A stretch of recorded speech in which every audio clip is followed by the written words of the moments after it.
Manchester's real glory was a continuum of first-class rock and roll.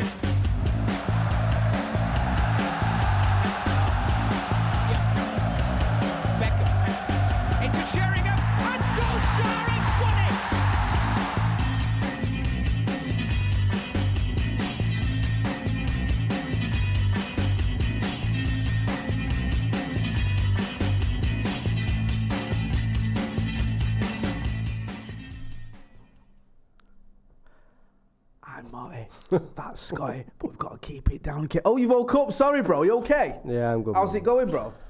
It's been better.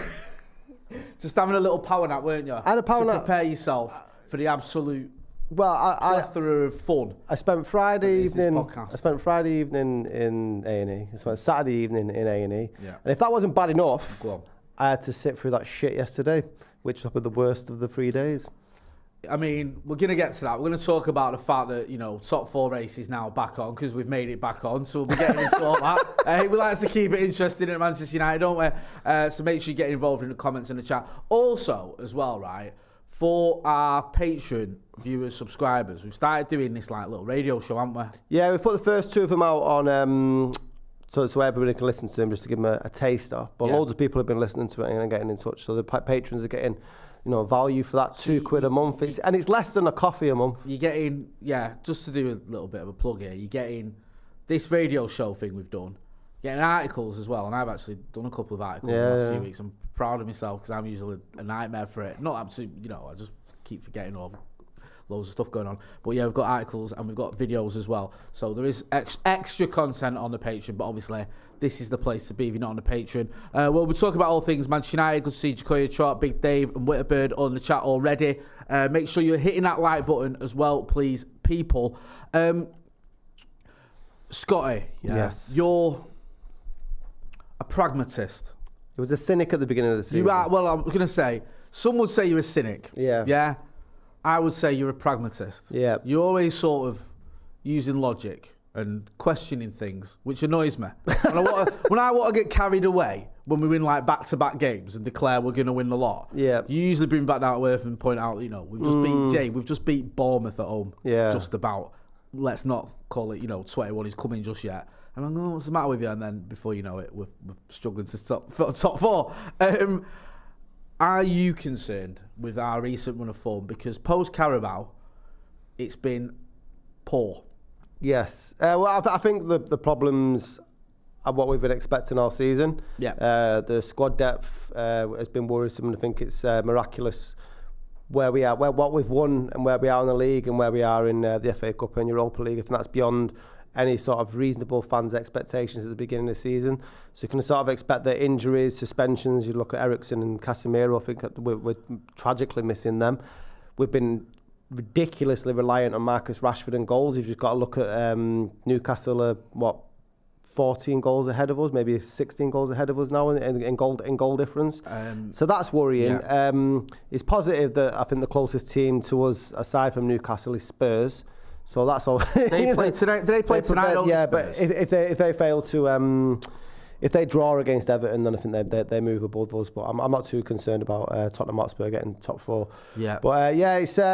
I think it's hold on to the seats until the end of the season now, and I think one of the competitions is going to have to give in priority of the top 4, unless he really thinks that we can win Europa League as the view into the Champions League. It's always dodgy, I just don't. I mean, and you were saying I'm a pragmatist. Listen, I got carried away with the Ten Hag thing as much as anybody did, because it's been feast. You feast when there's something to scran, and it's been famine at United for a hell of a long time, and there's been a lot to get excited about under Ten Hag. There's a lot of people getting the knickers a twist on social media about Ten Hag's decisions.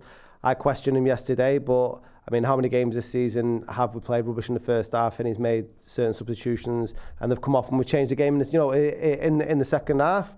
But I think Weghorst, he wants to be good. I think everybody wants him to be good. Yeah. But I think him as a leading the line at Manchester United is probably a step too far for him. So we desperately need a striker. I don't think Martial can be relied on for form or for fitness. Just got to hold on for the end of the season. I just think something's going to give, and I'd want to know your answer actually. If it was me, I'd probably let the FA Cup go ahead of Europa or top 4. Yeah, no, I think you're right there. Just looking at the table there, United. I mean, we're fourth. We've played one game less than Spurs, who can go above us if they win tonight. I think they've got Everton tonight, is it? Yeah. Newcastle are level with us on points. They've got much better goal difference though, because the goals scored are the same, but they've conceded. Was that something like 18 goals fewer than we have? 19 goals fewer than we have. Sorry, they've conceded 19. Yeah, sorry, producer Ethan shouting numbers at me that are wrong, even though he's helping us out, so I can't shout him. So yeah, our goal difference is horrible. Let's just put it that way. Our goal difference doesn't count. If anyone's got level points with us, they're above us in the table, because our goal difference is awful. Yeah, so that's not a thing for Manchester United this season. One thing I'll say, I mean, I agree with everything you say there, bro. It's one of those where, Ten Hag, he's still got things where he's trying to figure out how to fix problems at the club, how to cope when Casemiro's out, and the over-reliance on Marcus Lloris, and the fact you've got Wout Weghorst. It probably wasn't his first choice to go and get a striker off Burnley on a free. No. But you lost Ronaldo. Martial is made of glass at the minute. And I think, from what we gather, I don't know, but it looked like when he did look around at like Felix or anyone like that, didn't have any budget. Like I think Chelsea ended up paying 20 million quid to get Felix from Atletico, and it was literally like you can get someone for nothing other than wages. So he did what he could do with Weghorst, who puts in a lot of effort, but he's nowhere near the levels that you need. I don't even know if, and I don't mean to sort of pile on the kid because everyone's on it, but I don't even genuinely know if he's Premier League quality. I think that he's got no goals in the Premier League this season for a reason, and he's a grafter, but not much else. That's the best way of putting him. Is a grafter. Do you know what I mean? You can't have a goal in for his effort. No. But some people aren't. Some people are better at football than others, and there are far better strikers out there that should be number 9 for Manchester United. And for me, if anything, he's probably more of a number 10. No, I agree. Do you know what I mean? So we've got a number 10 leading the line at Manchester United when he should be knocking the ball onto somebody else. So we're in dire need of a new striker. But take it in the context of the whole season and where we were last year, we made some great signings, but the likes of, I think, Erik's in the injury, Casemiro's 31 now. So the midfield isn't a problem that's been solved, but that was a problem that was a problem that needed addressing last year. We've got a solution, but I think in many ways it's just we're just papering over the cracks, and we are going to need to bolster that. Defensively, we're miles better than we were last season. With the Martinez coming alongside Varane, so I think we're better there. Strikers is still an issue, so there's still a hell of a lot of work to do, and I think because Ten Hag has probably done better than we expected him to. It's so easy to sort of get carried away, and then when you do get hit with a disappointment, and let's not mess about, the Liverpool result was fucking embarrassing. Yeah. But I felt yesterday's performance equally so, because you should have been having a response to the Liverpool game. Do you know what I mean? That you should have been like, right, well that's not us, and it just went out again. And I think Newcastle actually had more shots on goal against United yesterday than Liverpool had against United when they beat us 7-0. Well, no, I think you're right. I think there was the sort of, I think the XG, which everyone loves, don't they, expected goals was higher. I think for Newcastle, or roughly the same for the Liverpool game. I think they certainly had more shots in the Newcastle game. Liverpool just clinical. Yeah. Where Newcastle missed a lot of their chances. They could have had 4 or 5. There was a couple of good saves from De Gea, but there was a few that, like, I think Willock and the other kid as well, who missed the target when they really should have scored. So it's another, like you were saying, bad performance coming off the back of a underwhelming one against Southampton. Okay, with that 10 men, and a horror show against the Scousers. So I'm just looking at some stats here. There we go. These are the stats from yesterday. So Newcastle, actually United had more possession, which is surprising. 22 shots from Newcastle, 6 on target, which tells its own story. 22 shots is a lot. And some of those that were off target were quite close range, weren't they, if you remember? Like the kid who blazed over the bar and 1 or 2 others that you think actually that quite easily could have fallen on the other side of the post. If them shots don't go straight at De Gea. Yeah, that was quite, because one of them was like relatively at him, wasn't it? And when he sort of parried it into the mixer, the kids just hit it straight at him. So nobody can begrudge Newcastle for the win yesterday. Is it Brighton? Is Brentford next, isn't it, to Wednesday? I'm worried. Brentford are playing well. They are, aren't they? Brentford are playing well. And I think the trouble with Brentford, right, is people, you have that little sort of thing in your head where you go, it's only Brentford. Like, there's that little thing where you go, well, it's Bell in the Premier League, tiny club, Brentford. But they're 7th. Yeah. And they battered us 4-0 already this season. They've also gone to the Etihad and won. This is a team that on its day, and they have more on days than off, can beat anyone. They're not coming nervous to Old Trafford. No. Especially when you look at the form we're in and the sort of trajectory that they've been on this season. So I imagine that they're fancying coming to Old Trafford to get a point at least. Yeah, so definitely. It is worrying. It's the passion and the sort of I don't know. Nobody seemed to care at all yesterday. And I know they've been away for international break, and Marcus had been away to New York on a shopping trip or whatever it was.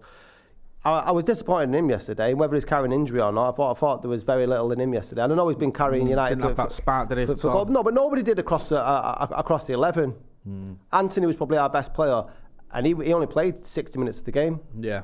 I think you're right. I think we've said this all season, haven't we? We can't rely... Like, Marcus is on fire this season. He's having a great season, and I do love him. But you can't rely on him for all your goals. No. Because he is going to have off days, and he's always done it. And he is going to have games where he doesn't score. We've seen that post sort of the Carabao. So you need others to step up, and the drop between Marcus and the next scorer is like huge. Yeah, you're going from like 27, I think, to is it like 10 or something? I can't remember. There's a massive, huge. There's a massive drop, but it's not like you look at the Scousers or you look at City. And you got Haaland who like banging him in for City. You got Salah who's banging him for Liverpool, but they've got other players who weigh in. Yeah, they've like Haaland didn't play against Liverpool, did he, for City? And that was probably one of City's better performances. Yeah. If we lost Marcus Rashford out of the United team, we're screwed. You're already thinking, where we're going to score any goals from. Where's the goals coming from? Because Anthony started off scoring, like, he got 3 in his first 3 games. I don't think he's scored in the Premier League since. Wout Weghorst hasn't got any goals in the Premier League. Bruno Fernandes, I think, has got about 6, which is okay for midfield, but it's not like he's the Bruno when he first arrived. Freddie's got 6 and he's not played anywhere. That's what I mean. So there's no one there who's getting double figures in the Premier League other than Marcus.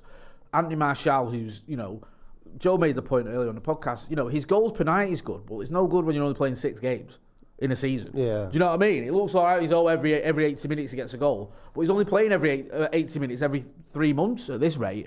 So there is some worries. We'll get into some of the comments anyway, because I don't want to be negative, and this is why I want to get your take on it. Are you concerned, or are you sort of thinking, you know what, we'll be all right? Tom E says, evening, quick thing, Jay. The stuff on Thomas Viliakis, you were talking about this morning. Andy Mitten on the Talk of the Devils podcast said he spoke with Viliakis and he wants to buy United 100% and then sell it back to the fans. Right. I was a bit cynical about this Thomas Viliakis because, listen, I would love it if this is true and he wants to buy it and give it back to the fans. Fantastic.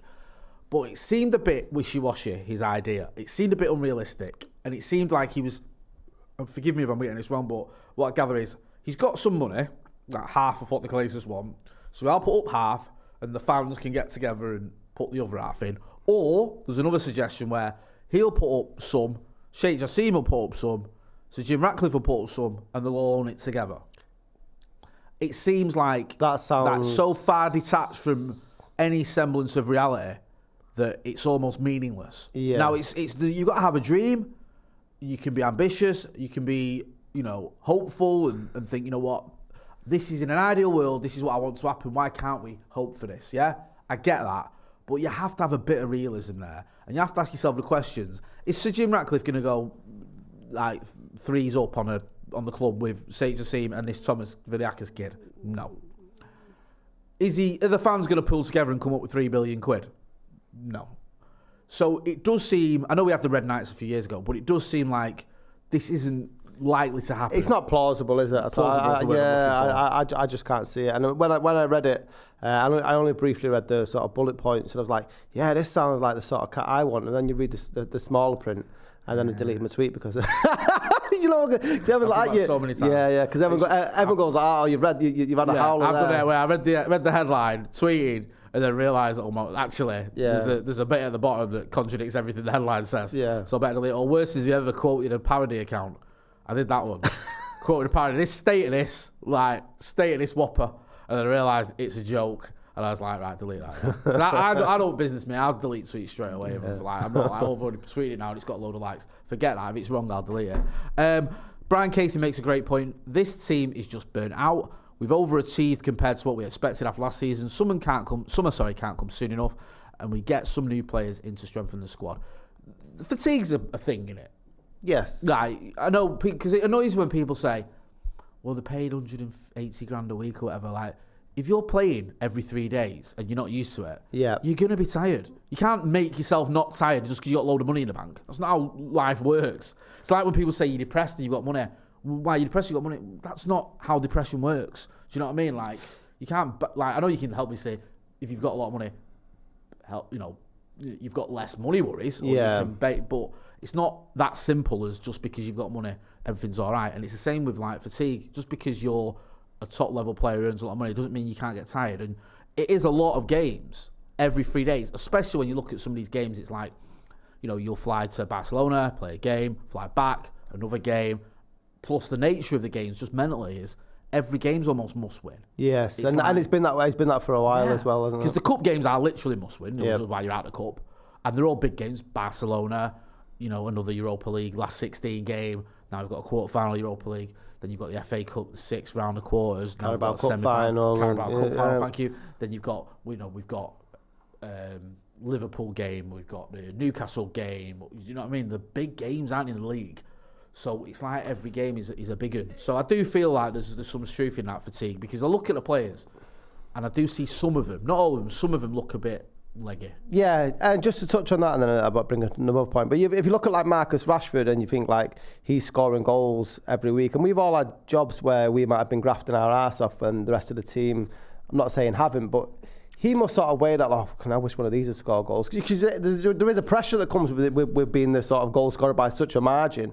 Do you know what I mean? So I wonder if he has that in his head when he takes to the pitch.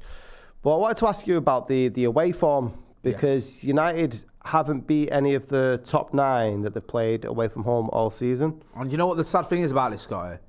I think I can quote this. I think I can go through. I think it's in my brain now. Brentford 4-0. Yep. City 6-3. I might not get them in order, but Villa 3-1. The Scousers 7-0. And Newcastle 2-0. Am I missing one? That's 5 is 1. Oh, Arsenal 3-2. Yeah. So that's your top 9 we've played so far. And maybe other than the Arsenal game, we were convincingly beaten. Even the Arsenal game, they were good value for the second half. I think they deserved to win the game. Yeah. So there wasn't really much like where we were right in it. Yeah. Like some of those as well. Well, 3 of them have been absolute maulings. And Casemiro hasn't played a selection of them as well, which is he didn't play the Arsenal game. He wasn't around for the City, or he didn't start the City game, did he? He didn't play the City game. Didn't play the Brentford. Didn't play Brentford. And he didn't play the Newcastle game. Yeah, so there's 4. Yeah. There's 4. But that's another thing. Like, I don't mind that. Listen, I get you can go to St James's. Fergie went to St James's and lost 5-0. Wasn't it? Like, you know what I mean? You can go to Anfield and lose. You can go to the Etihad and lose. It's not.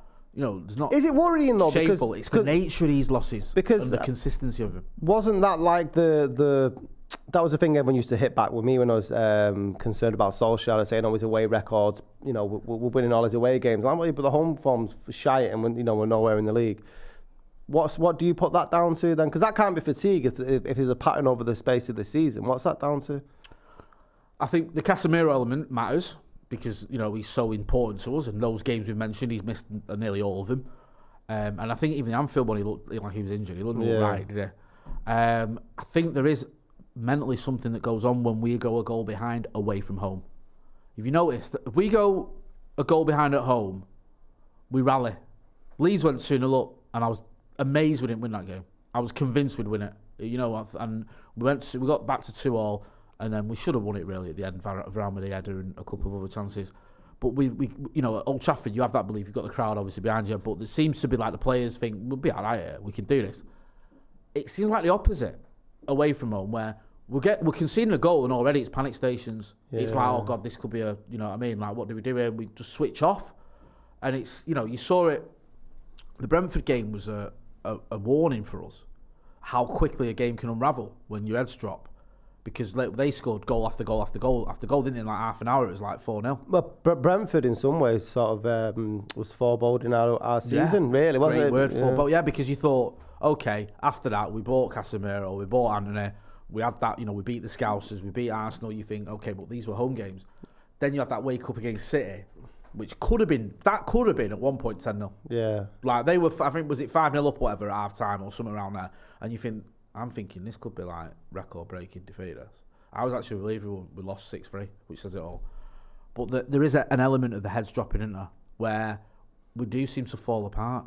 And it's weird because you look at that team, and even without Casemiro, you've got Varane, who's won a lot, Martinez, who's just won a World Cup, experienced players, the likes of, Rashford's been around for years, De Gea's been around for years, Luke Shaw's been around for years. These have played at the highest level for 7, 8, 9 Yeah, they're not years. going in green into these into these grounds. These are seasoned professionals who've been at Manchester United Football Club since 2015 onwards.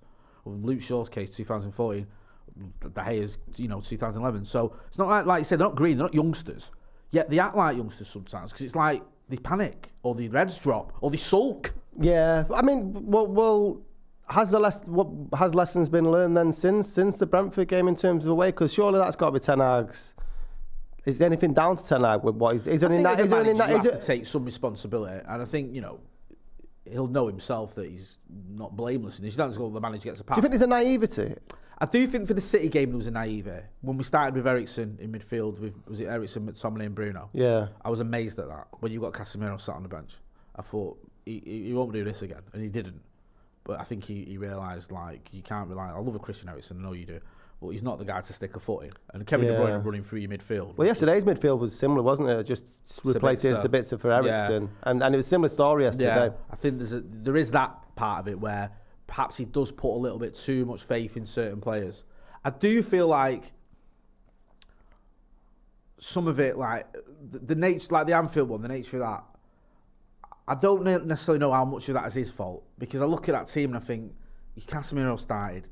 The team looked. I think the 7-0 was a freak, right? Yeah. And I'll take that. But I think most of because of the run we were on, and I think we were getting a little bit sort of naive that we were going to win. We were, a bit arrogant maybe. Yeah, I think the City one was naive. I agree. Brentford was like second game ever, proper game. Picked a team that he thought could do a job, they couldn't, and then sort of made changes accordingly. Arsenal, I know people think I'm making excuses here, but I think it matters. We had 3 days off, they had 7. And they're the best team in the league at the moment. Do you know what I mean? You could tell that, because up to 75 minutes we were in it, and then we fell off a cliff, and they kept going. I don't think getting beat 3-2 by the champions-elect. No. I don't think that's not a bad result. No, it's not. 3-2. The Villa, the 3-1 yesterday was a shambles as well. The Villa 3-1, there's no excuses. You can go, it was Emery's first game, I think, wasn't it, or whatever. Come on. We should be beating Aston Villa. And we battered them. We beat them convincingly, didn't we? In the cup, Old Trafford. So that one's not good enough. So there is an element of that. But I think with Ten Hag, people almost forget sometimes, one, what he inherited. Because last season was just, we were all over the gaff, weren't we? Yeah. It was just awful. So he's inherited a side where players are lacking confidence. We lose loads of players in the summer. You've got the Ronaldo situation. You've got Mason Greenwood obviously not available for obvious reasons. You've got these things to deal with. Yeah. You bring in certain players. Then you lose Martial for basically the whole season. Then you're only allowed to, the Glazers go, well, you spent a load of money in the summer, so that's your lot. And you're like, well, I've just lost my top scorer, last season's top scorer. Tough. So you bring in Wout Weghorst. So there's mitigating circumstances. But one thing I would say, I was looking at it before, and you think like, Jurgen Klopp in his first full season finished 4th. In his second full season, finished 4th as well. In his first season, but I don't think he started that season, he finished 8th. There's nothing wrong with taking a season to get. No, not at all. I know you're not that guy, but I think some people think because we had that run, people thought it was title challenge now. Like we should be challenging for titles, and it takes a while. You don't just come into a team that finished 6th and was just awful. And you've not bought any players yet, and then all of a sudden, within one summer transfer window, basically, you've turned it around, you win the league. I mean, that's not how. Even Pep didn't win the league. That's what I was going to say. Did he finish 3rd? Yeah, I think even Pep didn't finish. No, he didn't. He didn't win anything. He didn't win a trophy, and he didn't challenge for the title. But whilst we're comparing managers, we should probably look at those closest to us in the league. Eddie Howe started this year. No, last year. So he's been there a whole season at Newcastle. When did he come in last season? January. So he had half a season. So he's had half a season. Do you think that Newcastle squad is as good as Manchester United's? Squad-wise, I don't. Starting 11? No, I don't. But they're above us. But they're playing less games. They're they've had a good run and we've had a bad one, and they're now. I think what are they? Where are they? They just won 3-3 off the back of the Carabao Cup, and I don't think we've won since. No, and I think there's look at the situation though. Alexander Isaac, who's very, very good, and correct me if I'm wrong here, producer Ethan, wasn't always fit, was he? He's come back now, and he's absolutely smashing it for him, and he was phenomenal yesterday. I know he didn't score, but he was good. Yeah, he's good, yeah. Like, they've got players who are coming back into that team and who are, Nick Pope had his suspension, he's come back in, he's a big player for them. They've got a bit of form. They've obviously put the hangover of the Carabao Cup behind them, whereas we've done the other thing of, we won the Carabao Cup, we then lose Casemiro, we have that, before that, we have that horrible mauling at Anfield, then we lose Casemiro, then we've got players who just look goosed, look like they might be carrying a little bit, and it's just gone a little bit pear-shaped for us. But I don't necessarily think that this is like, because there's still 11 games to go, whatever. Newcastle having a great season, United having a bad one. And I wouldn't swap the situation. I wouldn't swap their... How many points above us are you? I wouldn't swap their goal difference for the Carabao Cup win. Yeah. Do you know what I mean? And also, we're still in a chance we could win the FA Cup, which would be amazing. Yeah. We've got a chance. We've got 2 games and we won it. I know it's 2 difficult games. And we're in the Europa. So there's different sort of circumstances in there because... They've obviously now, it's focused on the league, getting players back from injury, and they've got a manager and a system there that, to be fair to them, does work well. Yeah, the reason I made the comparison wasn't just because of the league positions, it was because what Eddie Howe inherited at Newcastle. Do you think that was a sort of more of a, what's the best way of putting this? They say sum of all their parts, or the sum is greater than their parts. Yeah. Whereas I think Manchester United, if you look at it as like a puzzle, Ten Hag had a lot more that he had to sort of fix. Whereas I think, did you only sign Trippier in the summer? January. So Newcastle haven't gone out and broke the bank in the same way that United have this summer for Ten Hag. So I think there's a lot more individual problems across the starting 11 at Manchester United where they look more like a compact unit. They did yesterday, and they were fighting for each other a hell of a lot yesterday. Yeah, they did well. They put up a good performance, and also I felt like their players, who you look at sometimes, you might go, is Willock always a mint? No, he's a good player who, But when we play bad, we play terribly bad. Yeah, I think that's been a trait, especially away from home, as we've discussed. I think these are problems that Erik Ten Hag's got to fix, but I think he's capable of it, and I think my only sort of worry is, does the season unravel a bit now? Do you know what I mean? Because Brighton's a tough game in the FA Cup. You lose a couple of league games, and all of a sudden you start, and you might be in a situation where you finish 5th and you win the League Cup, and that isn't a great season when you've been where we've been. Yeah. I'll get in some of the comments, and then we'll wrap up because you lot have got to get off. The Man United agenda, the banking crisis is their latest excuse. I don't know what that's about. There's rumours that Glazers won't sell because of the banking crisis. Oh my God, don't tell me that. Whitterbird says Casemiro wasn't fully ready to the Premier League at the time of the City game. Yeah, Scott McTominay started that game, didn't he? Darren Walters says, we did go to the Nou Camp and put on a good performance. Don't forget Nou Camp even. Yeah, love that. One of my favourite recent memories. Talk MU was in the chat as well. Sorry, Talk. He says, evening gents, we need to fix up for the running or we ain't making top 4. It's mad. Scott says, a loss to a team fighting for top 4. Now everyone knows better than Erik Ten Hag. I've seen a lot of that. Like people going, I don't mind questioning a manager when things are going wrong. Like, did he get that tactic wrong? Did he get that? Question him, but don't like that. The idea that he's not up to the job is just nonsense. I think he's a gifted manager, Erik Ten Hag. And you can see the evidence is there. Yeah. Do you know what I mean? It's like, the performances he's got, some of the results we've got, and the fact we've won a trophy and we're in the hunt for 2 others, didn't see that coming. That's all. And let's have it right. Arsenal have just been on a different fucking stratosphere, and City have been City with Haaland. We knew that was going to happen. So, I'm not going to start sort of doubting Erik Ten Hag. I think he's a great manager, and I think he can build something here. It was never going to be a quick fix. I think we're ahead of where we both expected at the beginning of the season. So yesterday was crap, as were the last 2 games. We move on to Wednesday night against Brentford and hopefully put things back. But so I've been Scotty, that's been Motty. Like Jay said at the beginning, we have got a Patreon page. If you can £2 a month, and that's cost less than I think a coffee. The coffee's now like I put a little link in the chat there. Go and check it out. Whatever. Yeah. But yeah, if you're subscribing and following and whatnot, producer Ethan, thank you so much for doing this tonight. I'm gonna go back to bed because I'm goosed. Yeah, you're gonna get a bit of shut eye. You've earned it. And then we'll be back later on this week with Patreon, and this time next week as well. Is Youngie back next week? Who knows where that guy is? Not even him. He knows. I've been Scotty. I've been Motty. We'll see you in a bit.